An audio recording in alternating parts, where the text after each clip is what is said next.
তুমি ভাইয়া কি করো মূলত এই স্টেশনে? আমি স্টেশনে ঘুরে ঘুরে চায়ে চায়ে খাই। ছায়া ছায়া খাও? তোমার বাসায় কেউ নাই, বড় কেউ নাই যারা কাজ করে তোমাকে খাওয়াবে?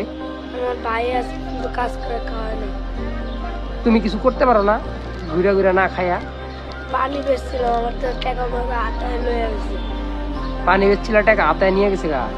এই এই বাসায় কেউ নাই তোমার বড় আব্বু বা আম্মু? আব্বু আছে, মা নেই। এখন তোমাকে যদি আমরা কোনো ব্যবস্থা করে দিই, তুমি কিছু করবা? পানির ব্যবসা করতে কত টাকা লাগে? 1 কেজি পানি 200 টাকা। 200 টাকা যদি তোমার আমরা দেই, তাইলে তুমি ব্যবসা করতে পারবা? ওই দোকান থেকে পানি কিনে দিলে হবে। পানি কিনা দিলে হবো? ভাগাইতে পারবো তো? হ্যাঁ? কারো কাছে চাইবা না, হ্যাঁ? ছাপড়ি টপ আপে আপনার করা প্রতিটি অর্ডার থেকে 1 টাকা করে পাবে বঞ্চিত শিশুরা। আমরা দান নয়, চাই কর্ম দিতে, কেননা কর্মই পারে তাদেরকে এই কষ্টের জীবন থেকে মুক্তি দিতে।